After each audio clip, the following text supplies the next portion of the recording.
दोस्तों ये हैं शिवा प्रेमी। हालांकि शिवा प्रेमी किसी पहचान के मोहताज तो नहीं। आप देखते होंगे इनको कई स्टेज शो करते हुए यूट्यूब पर। स्टेज पर हंसी मजाक करते करते शायद भगवान ने भी इनके साथ मजाक करने की सोच ही रखा है। नहीं तो इतने बड़े बड़े कलाकारों के साथ काम करने के बावजूद भी आज दिहाड़ी पर मजदूरी करने के लिए मजबूर हैं शिवा प्रेमी। भोजपुरी के कई कलाकार नाम के साथ साथ अपना आलीशान घर, गाड़ी, बैंक बैलेंस सब कुछ बना चुके हैं, लेकिन शिवा प्रेमी आज भी इस मिट्टी के मकान और झोपड़ी में रहने पर मजबूर है। शिवा प्रेमी इतने खुददार हैं कि आज भी अपनी परिस्थिति किसी के साथ शेयर नहीं करते, किसी को बताते भी नहीं। हमने बहुत मशक्कत के बाद इनका घर तो ढूंढ निकाला। शिवा प्रेमी मना करते रहे कि आप लोग चले जाइए, लेकिन हमारी जिद पर वो मान गए और हमसे बात करने के लिए भी तैयार हो गए।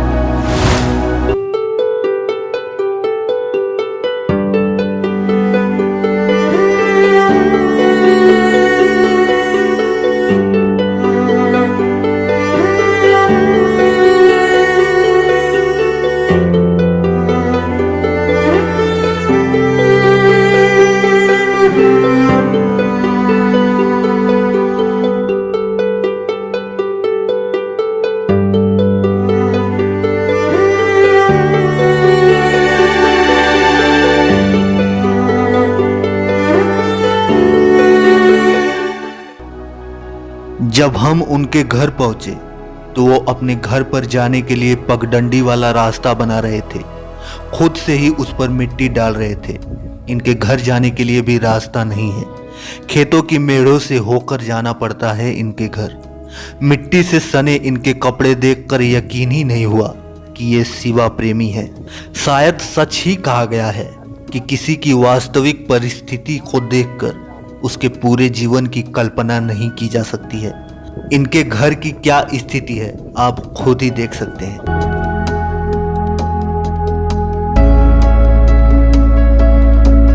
दोस्तों, आप लोगों से हम मिलाते हैं शिवा प्रेमी जी से। आइए जानते हैं इनसे। ये एक कलाकार हैं, कॉमेडियन कलाकार हैं, स्टेज शो करते हैं और एंकरिंग में इनको बुलाया जाता है। आप यूट्यूब पे काफ़ी सारे वीडियो इनके देखते होंगे। तो जानते हैं इनसे कि आज की स्थिति। इनका घर आपको वीडियो में मैं दिखाई चुका हूँ, इनका घर भी देख लिए हैं। और जब हम आए थे तो ये पगडंडी का एक रास्ता था इनके घर पे आने के लिए, तो वही ये मिट्टी डाल रहे थे उस पर। तो अभी इनसे जानेंगे कि ये काम कर रहे हैं, कहाँ कर रहे हैं, ये सब चीज़ें इनके बारे में जानेंगे और ये अपने बारे में बताएंगे। तो सर बताइए कि मतलब अभी फ़िलहाल में आप कर क्या रहे हैं? समय जो करवा दें। फिलहाल में प्रोग्राम तो होगा नहीं, लॉकडाउन का माहौल है, कहीं भीड़ इकट्ठा होगा नहीं, प्रोग्राम हो ही नहीं रहा है, तो कहीं भी मट्टी मजदूरी मिलता है तो कर लेते हैं। छोटे छोटे बच्चे हैं इसलिए मैं बाहर नहीं जा पाता हूँ छोड़ के।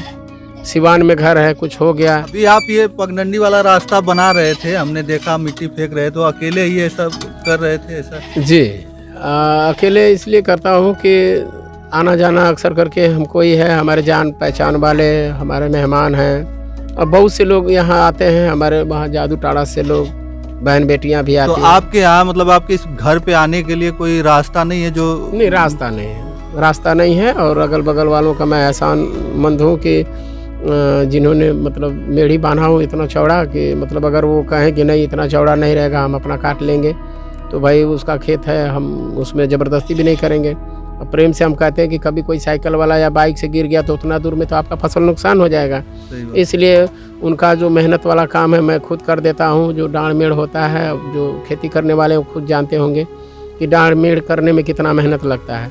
तो मैं जो टाइम मिलता है हमको, मैं रास्ता बनाने में लगा रहता हूँ कि एक जनता का सेवा हो जाएगा और जो लोग भी आएंगे हमको आशीर्वाद ही देंगे, गाली तो देंगे नहीं। प्रधान जी से नहीं मुलाकात हुई आपकी कि नहीं कुछ करें? वैसे सर जी, हमारा करमदेपुर में पड़ता है और मौधिया का चकबंदी नहीं हुआ है अभी। चकबंदी को लोग कहते हैं कि 30 बरस से ऊपर हो गया, कभी चकबंदी ही नहीं हुआ। और कुछ लोग कहते हैं आशा भी नहीं है, तो इसलिए हम सोचते हैं कि कब तक इंतज़ार करेंगे। कम से कम हमारे जान पहचान वाले चप्पल लेकर के जो है पैदल नहीं आएंगे ना, कम से कम जूता चप्पल पहन करके हमारे घर तक तो आ जाएंगे।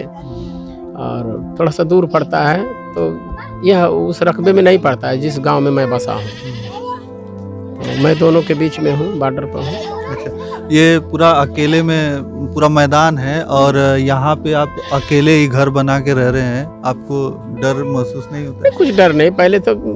पहले तो लगता था, जैसे लग रहा था कि मतलब जो मजबूरी मेरे ऊपर आई, मैं रूम लेकर के मैं सन 2007 से ही मैं भाड़े पे रह रहा हूँ। इतना भाड़ा मैं दे दिया हूँ, इतना दुख झेल चुका हूँ कि अब डर मतलब कुछ महसूस ही नहीं होता कि डर क्या चीज़। हाँ, अब एक चीज़ डर से छुटकारा मिल गया है कि डर तो वो था जब मालिक आता था पैसा लेने के लिए महीने पर कि अब मेरे को पैसा चाहिए, वो डर से छुटकारा मिल गया है। बस इससे बड़ा और क्या बात है। अच्छा सर, बताइए कि आप जब मंच पे जाते हैं, जी। जब मंच पे जाते हैं तो आपको लोग देखते हैं और बहुत इज्जत देते हैं सब कुछ, और फिर आप घर आते हैं तो किसी के यहाँ मजदूरी करने जाते हैं तो क्या वही सब लोग जानते हैं कि नहीं ये शिवा प्रेमी हैं और आज देखिए मजदूरी करते हैं?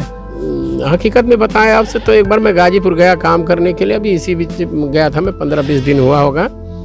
तो एक आदमी ने हमको टोका और बताया कि अरे भाई साहब, अगर ढंग के कपड़ा पहने रहेंगे आप तो सेम टू सेम शिवा प्रेमी जैसे लगेंगे। मेरे को ये बात जानकर बड़ी खुशी हुई कि मतलब कम से कम ये आदमी बंदा जो है वो जान नहीं रहा कि मैं खुद शिवा प्रेमी ही हूँ। तो काम करने में हमको शर्म नहीं लगता है, क्योंकि हम काम करते हैं तो उसका दाम लेते हैं। बात रह गई मंच वाली बात, तो रोज़ मंच का प्रोग्राम मिलेगा नहीं, और जो भी बड़े बड़े कलाकार हैं अपने काबिलियत के ऊपर हैं, और हो सकता है मेरे नसीब में ना लिखा हो, लेकिन मैं कला अपना मजदूरी समझ के करता हूँ, चाहे वहाँ करूँ या यहाँ करूँ। तो आपके घर में भी कोई कलाकार था कि आप कैसे आपको लगा कि नहीं हमको कलाकार ऐसा ही कॉमेडियन? नहीं, हमारे पिताजी थे स्वर्गीय शिव बचन राम जी, राजकुमार भी नाम था, गब्बर नाम था उनका, बहुत से नाम उनके पड़े। फिल्म शोले का ऐसा कोई डायलॉग नहीं था जो हमारे पिताजी ना बोल दे, चाहे बंदूक का आवाज़ हो या गाड़ी का आवाज़ हो या घोड़े के टाप का आवाज़ हो या घोड़े की खुद की आवाज़ हो या ट्रेन की आवाज़ हो। उसमें जितने कलाकार हैं, धर्मेंद्र से लेकर अमिताभ बच्चन, सबका नाम पिताजी हमारे खुद बोलते थे।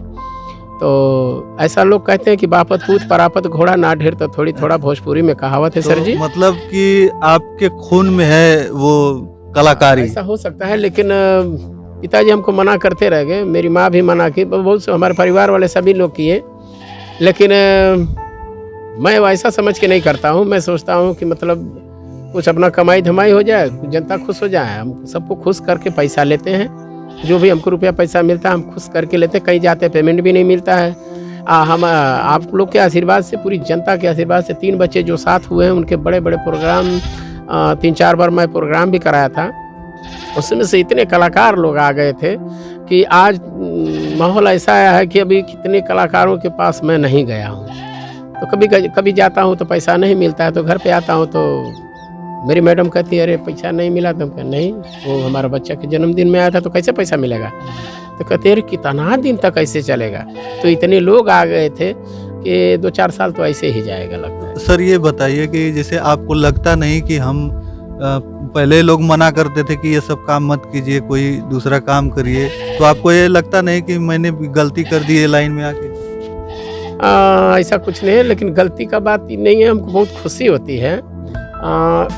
एक बिरहा गायक कलाकार थे, बहुत से लोग होंगे जानते होंगे कि उन्होंने गाया था कि खेतवा मशीन से चली। हाँ, पंधारी दादा। हाँ, तो पहले तो अब देखिए कहने वाली बात समझदार के लिए सारा काफ़ी होता है। तो पहले लोग थे जो छोटे छोटे लोग थे, नाचवाच या ऐसे कलाकारी करते थे, उनको कलाकार के नाम से नहीं जाना जाता था। भोजपुरी में कहावत था कि नचनिया पदनिया, नाचने वालों को बुलाओ, गाने वालों को बुलाओ, ऐसा होता था। तो कलाकार का नाम दिया जाता है कि भाई कलाकार हैं। पहले के भी लोग कलाकार ही थे। एक से ड्रामा पार्टी बिरजू भाण मंडली आप जानते होंगे, देवकली पहाड़पुर मुस्लिमपुर के बिरजू पिताजी, उनका जब ड्रामा चालू होता था तो बहुत से लोग रो दिया करते थे। वो गांव का गोरी जंगल का छैला, कुछ ऐसा कहानी था। उसमें कोड़े का मार देख करके बहुत से लोग का डर ये हो जाता था। अब तो ऐसा कला दिखाया जा रहा, खुद सामने सेम मालूम हो रहा है कि नहीं ये एक्टिंग है। तो कला कुछ ऐसा दिखाया जाए कि लोग कहें कि नहीं ये कला है। जैसे आप शो करते हैं, स्टेज पे जाते हैं, इतना प्यार इतना सम्मान आपको मिलता है, तो जब आप किसी के घर मजदूरी करने जाते हैं तो आपको ये एहसास नहीं होता कि अरे मनोबल नहीं गिरता आपका कि देखिए मैं कहीं उतना सम्मान वहाँ पे मिलता है हमको और आज मैं ये मजदूरी कर रहा हूँ? नहीं, हमको ऐसा नहीं होता, हमको खुशी होती है। ऐसे कि बहुत से कम लोग होते हैं जिनमें इतना क्षमता होता है, और मैं तो ये सोचता हूँ कि चलो वो भी काम बना, ये भी काम बन रहा है, तो ये मेहनत वाला काम है और वो तो इधर उधर करके निकाल लेते हैं। लेकिन एक चीज़ है कि इस कलयुग में जो मेहनत करता है उसका उतना पैसा नहीं मिलता है। बताइए, रात भर का 3,000 रुपया मिलता है और दिन भर हम माटी फेंकते हैं तो 300 रुपया मिलता है। तो कौन नहीं चाहेगा कि 3,000 वाला मिले, लेकिन रोज़ 3,000 वाला मिलेगा नहीं। एक महीने में अगर एक बार मिल गया तो मिल गया, नहीं तो 300 वाला ही सही है हमारे लिए। और कलाकारी वाली बात है कि जब जब टाइम मिलेगा तो कलाकारी दिखा देंगे, और जब तक रहेगा हम जनता की सेवा में लगे रहेंगे। तो दोस्तों आप देख रहे थे, शिवाजी को सुन रहे थे, इन्होंने बताया अगर जो नए कलाकार हैं उनको इनसे कुछ सीखना चाहिए। अरे आप इनको YouTube पे देखेंगे तो आप इनकी ये स्थिति सोच ही नहीं सकते। हम खुद नहीं सोच पा रहे थे कि बताइए ये YouTube पे जो इनके प्रोग्राम होते हैं वो मैं देखता हूँ तो ये ऐसी स्थिति में भी होंगे शिवाजी। तो बहुत से जो कलाकार हैं छोटे, जो जिनका मन एकदम से कलाकारी से हट जाता होगा कि अरे यार हमको छोड़ देना चाहिए, तो उनके लिए बहुत बड़ा ये उदाहरण है कि हमको छोड़ना नहीं चाहिए, वो करते रहें, कभी न कभी तो सफलता मिलेगी ही मिलेगी। अक्सर ये वो कलाकारी भी करते हैं और अपना काम भी करते हैं, कहीं मजदूरी करते हैं, सब कुछ करते हैं, ताकि लोगों को ये एहसास होगा कि अपनी परिस्थिति से कभी भी हारना नहीं चाहिए किसी को। और सर जी एक बात मैं बताना चाहूँगा कि जैसे एक लगाव होता है, किसी ने सच्ची कहा है कि दिल लगा गद्दी से तो परी क्या चीज़ है। ये थोड़ा सा हटके है कि मैं जब बीमार उमार हो जाता हूँ, चाहे कभी कुछ ऐसा होता है, अगर किसी का फ़ोन आ गया, किसी को भाई आपको यहाँ आना है, यहाँ पर कोई आया है, जो प्रोग्राम हो रहा है, आपका बुलावा है, तो मेरे को चाहे जितना बुखार हो, चाहे जो भी हो, ऑटोमेटिक आप लोग के आशीर्वाद से मेरा सब कुछ सही हो जाता है। मंच पे आपको वहाँ उस दिन रिकॉर्डिंग करना था, बोलना था, एंकरिंग करना था, और उसी दिन आपकी जो मैडम है हॉस्पिटल में थी और आप उनको छोड़ के और उस मंच पे गए थे। आपको मतलब कैसा फील हुआ होगा उस टाइम? वैसे किसी ने सच्ची कहा है कि जिस काम पे आप गए हैं, जिस काम पे आप गए हैं उस काम पर आप ध्यान दीजिए। तो चाहे कुछ भी हो, जीवन मरण का सवाल था। बहुत से लोग कह रहे थे कि 3 बच्चे हैं, शायद हो सकता है बचे या ना बचे, शायद उसकी माँ को नुकसान हो या बच्चे को नुकसान हो। मालिक ऐसा नहीं किया, मेरे साथ बहुत अच्छा हुआ। और सब मिला करके जब मैं जिस दिन गया, मैं बक्सर में किला मैदान में 27 लोग का जो ये था इंटरव्यू था, उसमें मेरा भी नाम आया था। तो मैं गया था वहाँ पर बहुत खुशी के साथ। तो मैं वहाँ गया तो 6 बजे तक करीबन मैं पहुँच गया था शाम को, और 9 बजे से कार्यक्रम स्टार्ट था। तो मेरा 10 बजे नंबर आने वाला था, तब तक पता चला कि मैडम को दर्द उठ गया है। एम्बुलेंस आई और लेकर चली गई, तो थोड़ा सा मैं होपलेस हो गया। तो एम्बुलेंस लेके गया, सैदपुर से आगे बढ़ा तो बनारस वाले ने वापस कर दिया। फिर सैदपुर ही जब नंबर आया तो मेरा नंबर पता चला। मेरा जब नंबर आया तो मैं कुछ नहीं बोल सका और बहुत दिक्कत हुआ जनता के सामने। कमल राज जी ने बहुत मेरे को सराहना दिया, बहुत नाम ये किया, और उन्होंने कहा कि नहीं, हमारे शिवा प्रेमी जी गाजीपुर जिला के उत्तर प्रदेश के बहुत शान हैं, ऐसे ऐसे करके। तो काफ़ी अच्छा उन्होंने बोला, मेरे को बहुत अच्छा लगा। लेकिन मेरे को यही समझ में आ रहा था कि मैं बोलूँ तो क्या बोलूँ। उधर हमारी वाइफ जो है, हमारी लाइफ जो है खतरे में है, और मैं यहाँ मजाक करूँगा कैसा लगेगा। मैं चाहकर भी नहीं कर पाया, मेरे जुबान से कुछ निकला भी नहीं।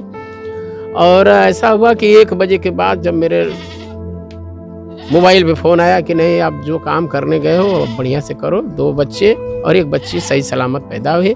फिर मैंने ऐसा काम किया कि पूरी जनता जो बची थी, 1 बजे के बाद थोड़ा भीड़ कम हो गया, तो बहुत से लोग ने हमको सराहना दिया। बहुत से लोग ने कहा कि भाई ये बंदा को पहले बोलना चाहिए था, ये तो बहुत अच्छा काम कर रहा है जो है। तो भाई क्या कारण था कि तुम बोल नहीं सके यार, कोई बात था क्या? हमने बताया ऐसी बात कि छोटी सी डिब्बी को डब्बा बना दिया, मालिक तेरे आशीर्वाद ने मेरे को डायरेक्ट 3 बच्चे का अब्बा बना दिया। तो कुछ लोग तो मजाक में भी लेते हैं कि नहीं 3 बच्चा कैसे होता है। तो भाई जिसको हुआ है वो तो खुद ही समझेगा। आप लोग ये मत समझिएगा कि मेरे को हुआ है, मेरे मैडम को हुआ है। काफ़ी इंस्पिरेशन लेना चाहिए इनसे, नए नए कलाकारों को, कि उनको हारना नहीं चाहिए, मेहनत करना चाहिए, लगे रहना चाहिए। नहीं तो ऐसी परिस्थिति में ये बातों बातों में देखे होंगे वीडियो में मजाक भी कर लेते हैं। ये बहुत बड़ी बात है कि हर समय इतनी तकलीफ में कोई मुस्कुरा दे या कोई हंस के बात कर ले, ये बहुत बड़ी बात होती है। जैसा कि इन्होंने बताया कि उस समय जब इनकी मैडम की डिलीवरी थी वो हॉस्पिटल में थी और ये मंच पे चढ़ के कुछ बोल रहे थे, ये बहुत बड़ी बात होती है। मुंह से आवाज़ नहीं निकलती है, दिल, क्योंकि दिमाग तो उधर रहता है फिर भी बोलना, लेकिन फिर भी इन्होंने प्रयास किया, अपनी ज़िंदगी में बहुत प्रयास किए, बहुत प्रयासरत भी हैं, अभी कर भी रहे हैं, मेहनत कर रहे हैं। लेकिन अब किस्मत की बात है, आगे बढ़ना और ना बढ़ना वो ऊपर वाले की मर्जी है, लेकिन फिर भी ये खुश हैं, ये बहुत बड़ी बात है।